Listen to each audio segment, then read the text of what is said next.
राज्य कमेटी के आह्वान पर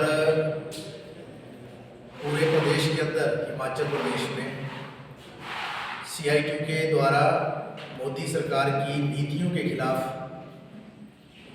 ब्लॉक जिला मुख्यालयों के स्तर पर अधिवेशनों का आयोजन किया जा रहा है।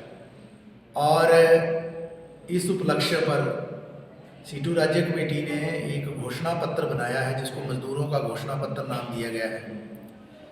इस घोषणा पत्र को भी जगह जगह जो है हम उसका विमोचन कर रहे हैं, उसको रिलीज़ कर रहे हैं, मजदूरों के बीच में जा रहे हैं, उनसे वार्तालाप कर रहे हैं, बातचीत कर रहे हैं और मजदूरों को यह अपील कर रहे हैं कि जो 18वीं लोकसभा के जो चुनाव होने वाले हैं उसमें भारतीय जनता पार्टी और मोदी सरकार जो है उसको करारा जवाब दिया जाए, उसको इन चुनावों में हराया जाए। क्यों हराया जाए? क्योंकि पिछले 10 वर्षों में इस देश के अंदर जो कुछ हुआ है वो हमारे देश के लिए, लोकतंत्र के लिए बहुत बड़ा खतरा है। लोकतंत्र हाशिए पर है, तानाशाही बढ़ रही है।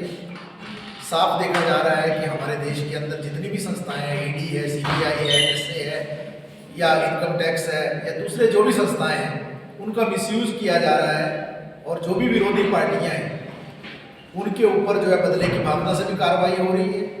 और दूसरी ओर जो मोदी सरकार की गलत नीतियों की जो भी आलोचना करता है, कोई आम नागरिक भी या कोई संगठन भी, उसके नेताओं को या उनको जेलों की सलाखों के पीछे ठूसा जा रहा है। हमने पिछले 10 साल में ये भी देखा है कि अच्छे दिन का वायदा किया था इस सरकार ने, लोग लुभावने नारे दिए थे, बहुत सारे शगुफे छोड़े थे। 15 लाख खातों में आएगा, अच्छे दिन आएंगे, मोदी की गारंटी है, काला धन जो है उसको लाएंगे और ना जाने क्या क्या बातें की थी। लेकिन आज हम जो देख रहे हैं, एक भी वायदे पर जो है ये सरकार सफल नहीं हो पाई और उल्टा इस देश के अंदर जो है भुखमरी बढ़ी है। जो पूरे दुनिया के आंकड़े आ रहे हैं, जो ग्लोबल हंगर इंडेक्स के जो आंकड़े आ रहे हैं, जो मानवीय सूचकांक के जो आंकड़े आ रहे हैं उसमें हमारी पोजीशन नीचे गिर रही है। जो ग्लोबल वेज रैंकिंग के आंकड़े आ रहे हैं उसमें मजदूरों के वेतन की स्थिति बुरी हो रही है। और हम ये भी देख रहे हैं कि जिस तरीके से कोविड काल में जो प्राइवेट कंपनियां हैं स्वास्थ्य महकमे के अंदर, उनके साथ भी जिस तरीके की मिलीभगत की, चुनावी बॉन्ड में, इलेक्टोरल बॉन्ड में जिस तरीके की उगाही की इन्होंने की, हिमाचल प्रदेश में भी उसके छींटे पड़े। जो हमने धौलासिद्ध और सुन्नी डैम परियोजना में देखा कि वहाँ करोड़ों रुपए का लेन देन हुआ। पूरे देश के अंदर सरकारों को डिस्टेबलाइज किया गया, जो संघीय ढांचा है राज्यों के अधिकारों को कुचला गया। केंद्र सरकार ने अपनी मनमानियाँ की, जो पार्लियामेंट है उसको धत्ता बताकर जो है एडमिनिस्ट्रेटिव ऑर्डर्स या कैबिनेट के जरिए जो पूरे लोकतंत्र को हाशिए पर धकेला गया। मजदूरों के 44 श्रम कानूनों को ख़त्म करके 4 लेबर कोड बनाए गए। किसानों पर हमला लगातार किया गया। 45 साल की भयंकर बेरोजगारी देश के अंदर चल रही है।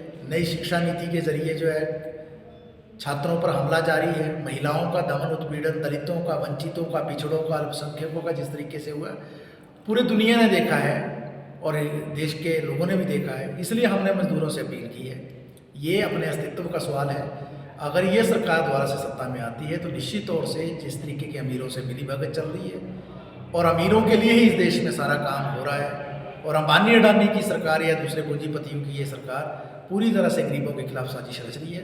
तो उसके बारे में ही इस अधिवेशन में जो हमने विचार विमर्श किया है और मजदूरों से आह्वान किया है और जो घोषणा पत्र है उसको यहाँ हमने रिलीज़ किया है।